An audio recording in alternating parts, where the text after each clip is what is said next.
Bienvenidos a este canal.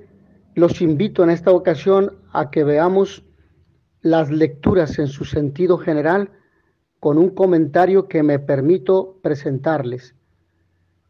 El pregón pascual, que aunque no forma parte de la liturgia de la palabra, es importante porque nos presenta a Cristo, luz del mundo.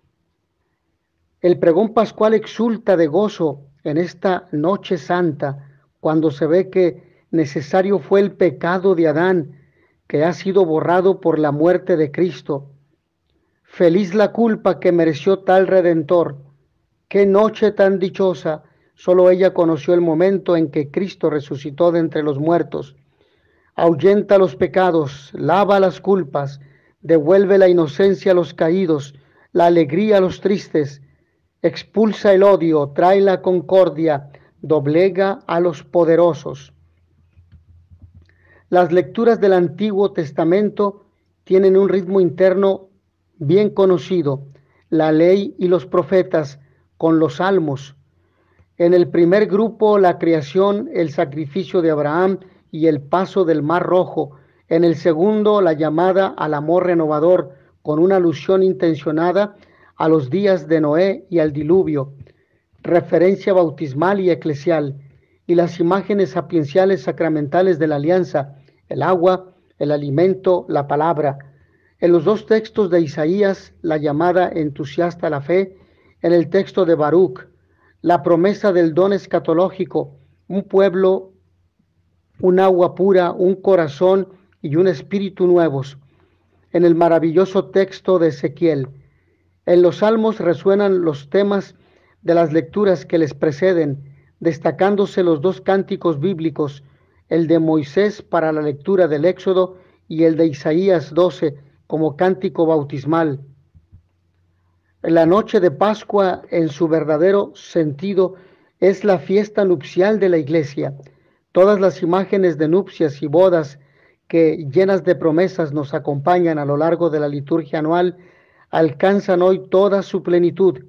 La imagen del pozo de Jacob se ha hecho feliz realidad. La mujer que no tenía esposo, pero que había pertenecido a muchos, ha encontrado al esposo celestial que le estaba destinado desde el comienzo. La humanidad ha acabado por comprender a quién debe dirigir el saludo que hasta ahora había dirigido a un esposo falso y seductor. Este saludo era: salve, esposo, salve, nueva luz. Pues solo hay una luz, solo hay un esposo. Cristo es el único que ha recibido la gracia de tal nombre. Aquí, en la noche de Pascua, en boca de la Iglesia y ante la luz del cirio pascual, figura de Cristo, el antiguo saludo de los misterios paganos alcanza su verdadero sentido. Ya es de noche.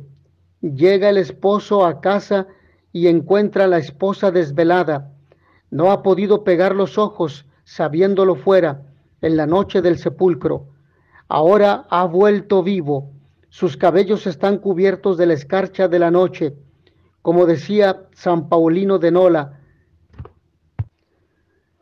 qua oque aute nox intellecto spirituale putanda nisi passio domini, aún lleva impresas las huellas de la pasión.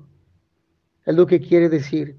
Pero está ante la puerta, sobrenaturalizado, con el cuerpo glorificado, revestido de la divinidad, mirando por las ventanas, atisbando por entre las celosías.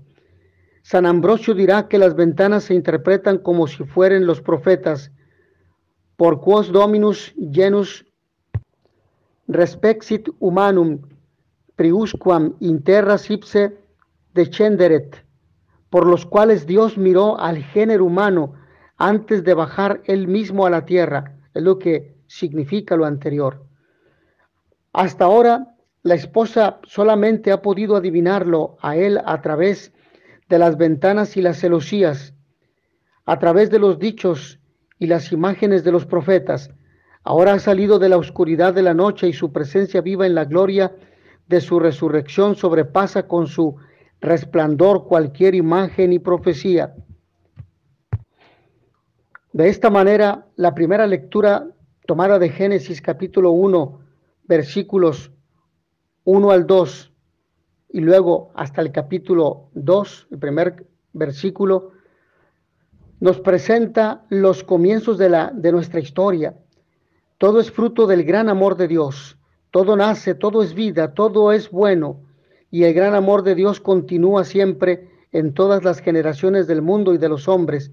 El texto en prosa rítmica altamente poética, compuesto en última redacción en torno al siglo IV antes de Cristo, por la tradición sacerdotal de Jerusalén, bajo la influencia asirio-babilónica, según las ideas pseudocientíficas de la cosmografía de la época. Lo importante son las convicciones de fe que nos transmite. El universo es obra de Dios, la creación entera es buena, el hombre ha recibido la bendición divina y ha sido hecho a imagen de Dios. En esta noche el texto de la creación nos recuerda que la redención culmina el proyecto de Dios trazado desde el inicio. El hombre no existe para sí mismo, existimos para Dios. Somos creados como seres de cara a Dios. No hemos sido hechos primordialmente para amar a Dios, sino para que Dios pueda amarnos, es decir, invitarnos a entrar en esa participación, en un intercambio gratuito tan irracional como la explosión de gozo que brota de dos miradas que se cruzan y se reconocen en la admiración del descubrimiento mutuo. Contrariamente a lo que imaginamos, no somos nosotros los que buscamos a Dios, es Dios el primero en buscarnos. Hay alguien que nos busca desde el primer día del universo.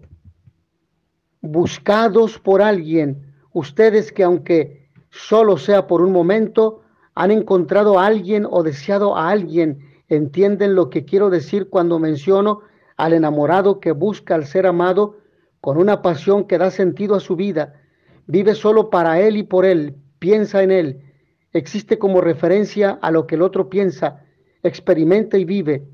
Ser buscado por alguien es la felicidad del que es amado. Y esto es lo que sucede en nuestra experiencia de Dios. Somos buscados por Dios desde el principio y con impaciencia y pasión. Sí, somos fruto de la pasión de Dios. También Dios tiene este deseo del hombre. Desde siempre conoce Dios al hombre. Es un enamorado de nosotros, tiene sed del hombre. Por eso dijo, hagamos al hombre a nuestra imagen y semejanza. Y Dios hizo al hombre a su imagen y semejanza. Dios es nuestro Padre y Creador. Por eso bendito sea su nombre, porque nos ha hecho a su imagen y semejanza. Nos ha moldeado a imagen suya. Y por ello llevamos ya estos nombres gloriosos, hijos amados, hombres nacidos de una palabra de amor, aunque esta filiación se nos da en el bautismo. La segunda lectura tomada del libro del Génesis en el capítulo 22, versículos 1 al 18, nos narra la historia del sacrificio de Isaac. Vemos a Dios siempre presente en nuestra historia. Y Dios llama. Escuchemos ahora, ahí escuchamos cómo responde Abraham a la llamada de Dios, incluso cuando creía que Dios le estaba pidiendo la muerte de su propio hijo. Pero la llamada de Dios nunca es para la muerte, sino para la vida. Los exégetas ven en este texto un resto de la costumbre fenicia y cananea de la inmolación del primogénito. El relato iría contra esta tradición. Dios no quiere sacrificios humanos, sino la obediencia de la fe. La tradición judía ve en la disponibilidad de Abraham y de Isaac el hecho fundamental por el cual Dios se comprometerá a salvar a las generaciones venideras. La tradición patrística vio en Isaac el prototipo de Cristo, hijo único ofrecido y recuperado por el Padre. Creer no es crear ni inventar nada. Creer es fiarse, es confiar, fiarse de Dios y de su palabra. Creer no es tampoco empeñarse en saber. No soy yo quien tengo que saber. No soy yo quien tengo que saber. Creer quiere decir simplemente que Dios lo sabe, aun cuando yo esté a oscuras, y que me ama, aun cuando yo no lo sienta. Es el sacrificio de Abraham, nuestro padre en la fe.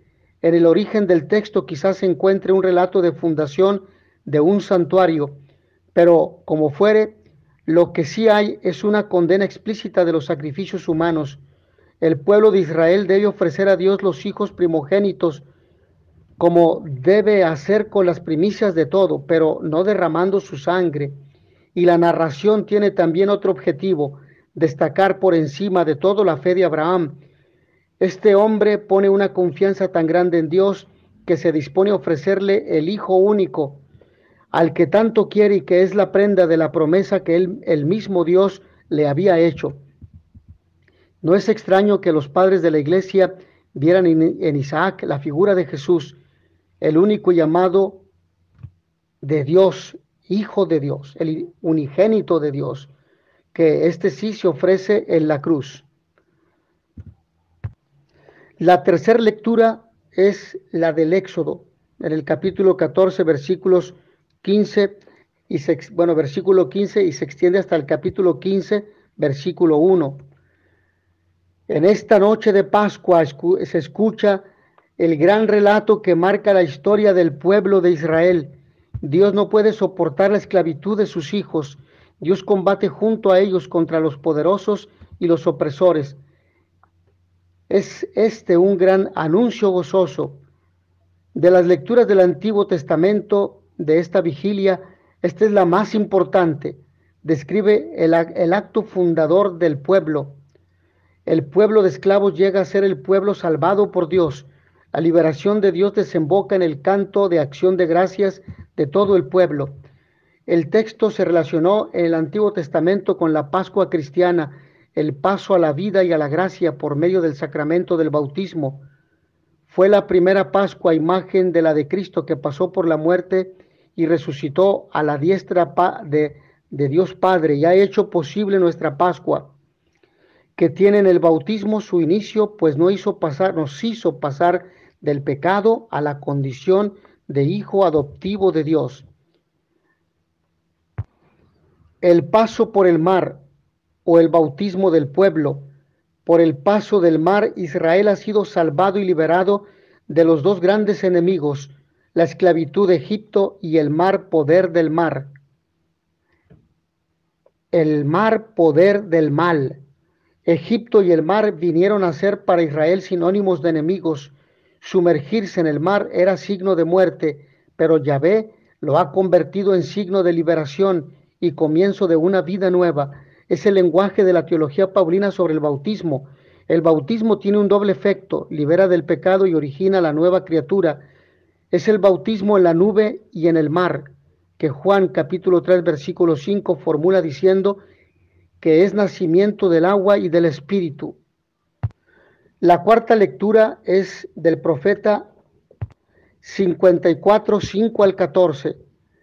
Ahí precisamente se anuncia al pueblo el amor de Dios, el amor inmenso que jamás falla, que siempre espera, el amor que es más fuerte que todas las infidelidades, que todas las debilidades de los hombres.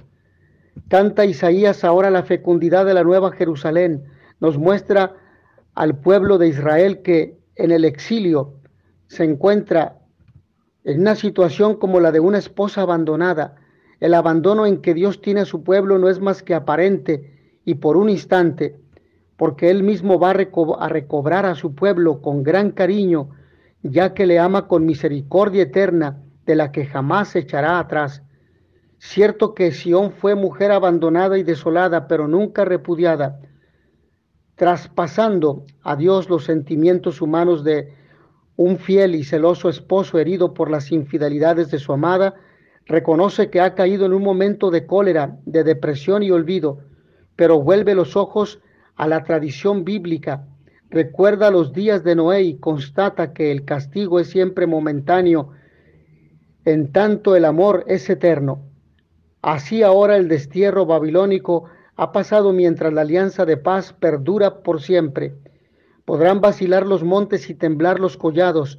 La palabra de Yahvé, su amor, permanecerá como roca inconmovible. Jamás hombre alguno podría haber imaginado un amor semejante. Cristo lo demostrará experimentalmente dando la vida por su amada a la iglesia, y el matrimonio, para que de verdad sea cristiano, deberá ser tan inconmovible como aquello que significa. Este es el ideal, la clara y explícita voluntad de Dios. Podremos no cumplirlo, pero nunca podremos negarlo. Finalmente, movido el esposo por la triste situación histórica en que se encuentra la esposa, prorrumpe en una visión de la Jerusalén celestial cuyas ideas y coloridos se asemejan a las de Ezequiel. Quinta lectura de Isaías capítulo 55 versículos 1 al 11. Vengan a mí y vivirán. Al final del libro del Deutero Isaías, de los capítulos 40 al 55, vuelve a salir el tema de la palabra. Primero con el grito del vendedor ambulante, versículo 1 al 2, viene después una síntesis del mensaje del profeta, un nuevo pueblo, un nuevo David, una nueva alianza, versículos 3 al 5, concluye con la afirmación de la certeza y la eficacia de la palabra de Dios, versículos 6 al 11. La mención del trigo y del vino tiene para los oídos cristianos resonancias eucarísticas. Allí mismo donde las circunstancias parecen contrariar el plan de Dios, Él realiza su obra. Cuando el hombre considera su pecado demasiado grande para ser perdonado, Dios revela un pensamiento que rebasa las normas de la justicia humana y de esa forma permite la conversión del peor de los pecadores. Esta lectura está encabezada y dominada por la llamada de Dios a acercarse a Él todos los que están sedientos. Él va a llenarlos con sus dones, trigo, vino y leche, símbolos de la abundancia de la tierra prometida, dones que se orientan al don fundamental, la vida. Vengan a mí y vivirán. Esta plenitud de vida se obtiene entrando a formar parte de la alianza con Dios en Jesucristo. Se trata de un don totalmente gratuito que no hemos pagado ni podremos pagar. El profeta Isaías cree en la fuerza de la palabra de Dios, que no volverá a él sin haber cumplido su encargo. Su encargo es crear de la nada un pueblo nuevo. Esta palabra de Dios se muestra cada día viva, activa, eficaz.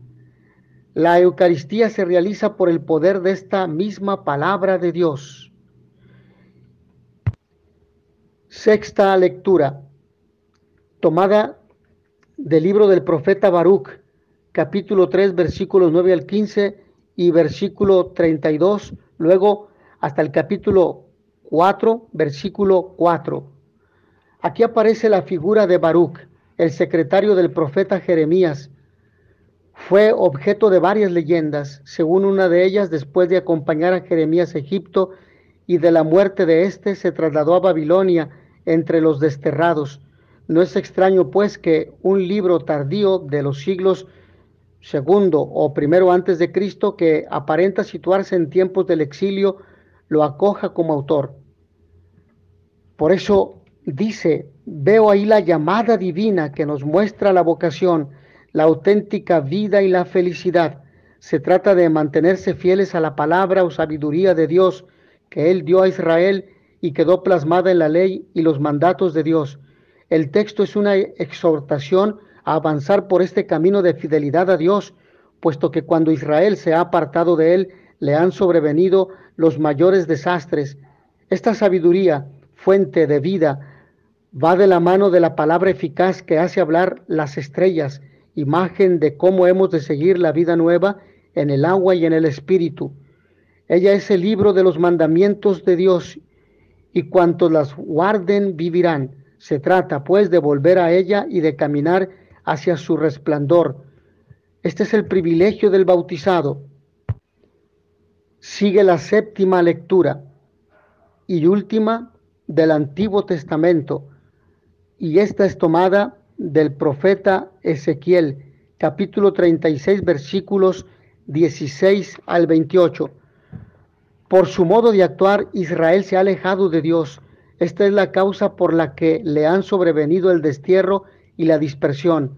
Sin embargo, el Señor va a reunir de nuevo a su pueblo, no porque Israel lo merezca o haya cambiado de actitud, sino por mi santo nombre, dice la palabra. La acción de Dios será una transformación profunda que llegue al corazón de cada persona a fin de formarse un pueblo fiel que le reconozca como único Dios y Señor. Esta transformación es básicamente fruto de la presencia del Espíritu de Dios simbolizado por el agua que purifica y renueva. Derramaré sobre ustedes un agua pura y les daré un corazón nuevo, dice la palabra. Dios establece una alianza nueva. La pureza ya no será ritual o externa, sino interior. El corazón, centro íntimo de las decisiones, será renovado por Dios, que dará su espíritu para que la actuación sea fruto de una convicción profunda que nazca de la comunión con Dios. Corazón nuevo, espíritu nuevo. Nuestra división interior debido a nuestras infidelidades, pero por otra parte la benevolencia divina que por su nombre y para glorificarlo por la profanación de que es objeto, quiere reunirnos formando un pueblo como quiso reunir a su nación. Es el tema esencial de esta lectura, pero esta vez no solo se reunirá a la nación judía, el Señor reúne a hombres de todas las naciones, los reúne de todos los países y los transforma, derramando sobre ellos un agua que purifica y da un corazón y un espíritu nuevos.